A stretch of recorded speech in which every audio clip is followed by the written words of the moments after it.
Detroit Become Human was produced over a period of 4 years. Here in Paris, we have a team of about 180 people. And to that, we need to add also all the outsourcing with our partners in the Philippines, in China, Vietnam, and in India. So when we started working on this story, I had to imagine where Kara was built. And for whatever reason, the city of Detroit came very quickly to my mind because it had already an incredible story by itself full of history and themes.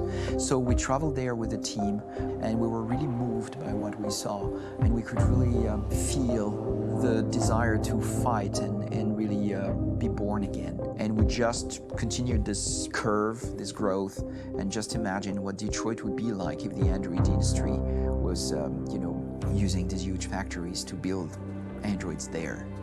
A very strong element in Detroit is that there's a lot of industrial wasteland and a lot of nature too, and for us, the graphic designers, it was an incredible playground. The destroyed zones which we wanted to preserve, we appropriated them to turn into something else. Then in the areas that needed to be rebuilt, we were able to imagine our Detroit of the future. We didn't want to make a science fiction universe, but a world of anticipation. If we chose science fiction, we could have imagined flying cars, extraterrestrials, but those things are very far from our current everyday life. Anticipation is more about gleaning from our contemporary reality, the one we know, because Detroit is set in 2038, and 2038 is tomorrow.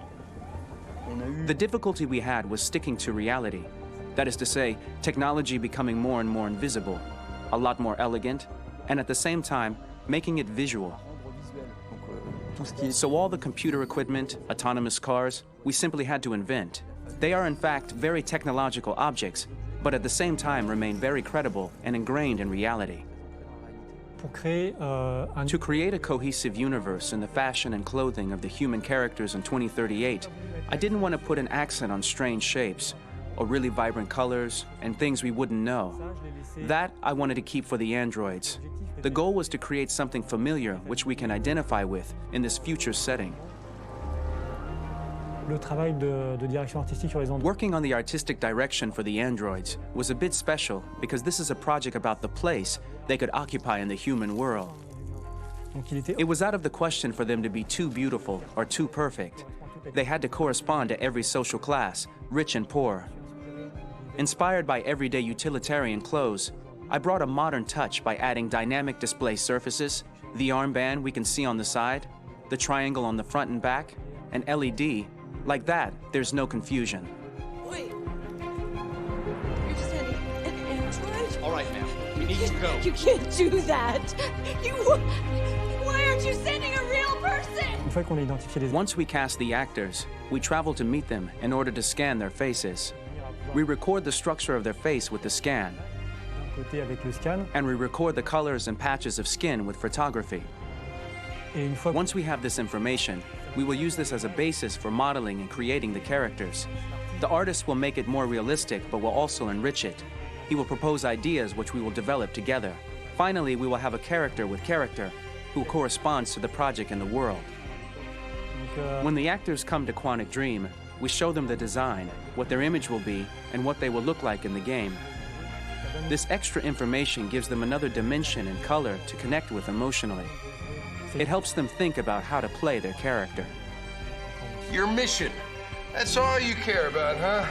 You should consult a professional who can help you. Beat it, you hear me? Get the hell out of here! So there are 3 types of shoots at Quantic Dream. Shooting and performance capture, where you capture the whole actor, his voice, his face, and his body. These shoots are obviously done with American actors because the game's original version is in American English. After that, there are the body-only shoots, representing around 250 days of filming, while the performance capture is 100 days of filming. Now, body-only shoots, there are 2 types.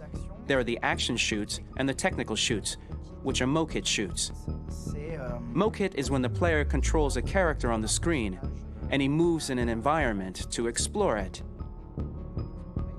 This is of particular importance at Quantic Dream, and therefore we shoot a lot to offer a unique context for each scene and each character. To prepare a motion capture shoot, we first get together to look at the sets we need, the animations that we want to shoot, which ones need to be grouped together, or which ones need to be cut and shot at another time, so that we get the most out of the shooting day. This often means shooting scenes out of order, especially those with big props or accessories, like a big car, for example. So we shoot all the animations related to that particular prop first.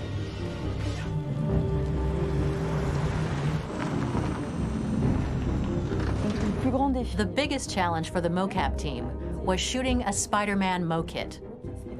We had to build a wall and attach an actor to a harness with cables so we could pull him up and render him climbing. The shooting on this game took about, I would say, more than a year, maybe 1 and 2 years, with about 300 actors on set. So it's quite a massive production. But so much happened on this set between the stunts and the shootings with a little girl and all these great actors that we had. It was really a very, very memorable journey for the team and for myself. Today, Detroit has over 37,000 animations.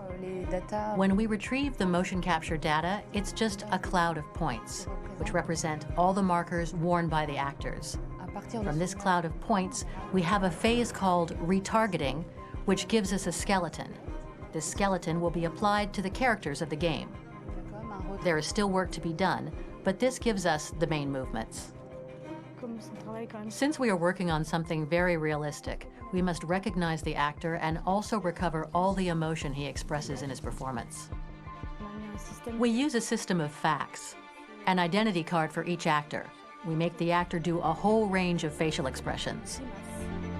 Then we recover all the expressions and paste the animations on a puppet that Jan has prepared.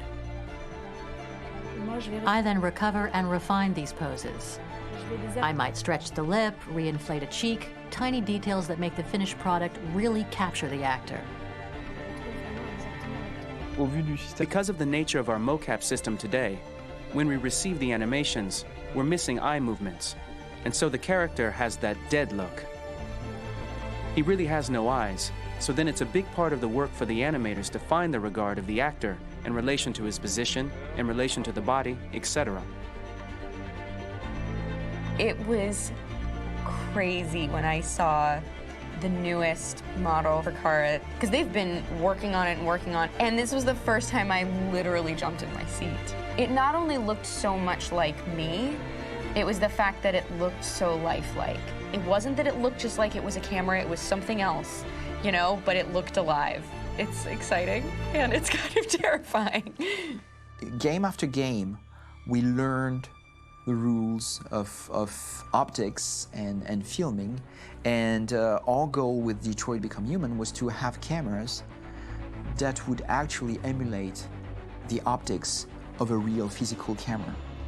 So basically dealing with real-world imperfections was our main task, and just to make cameras look as real as we can.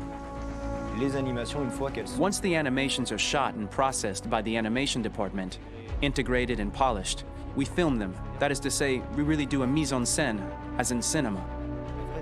The real difficulty of our job is to know if these cameras are telling us something. Are they in the emotion of the scene? Do they describe exactly what the action must convey, what must be felt? The most important challenge for me was one of the final scenes where Marcus decides to start the revolution and go to the battlefield. Very quickly, we imagined this to be a huge sequence shot.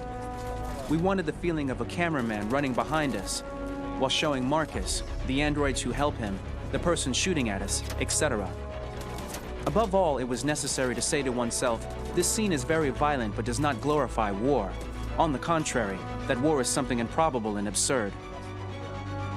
It was really a fun challenge. The idea was to say we have 3 characters. We would like each of them to have a specific cinematography. We wanted Kara to be much more filmed with some kind of handheld camera, to have something very living, very breathing. For Connor, we wanted something very cold and very perfect. And for Marcus, we wanted something epic and spectacular. So it was about the filming, but it was also about the photography. So we worked with a director of photography to give each character a different lighting, different key colors. Each of them would have their own worlds. And finally, we worked with the composers, so they would create a specific sound for each character, so each would have his own world and his own style.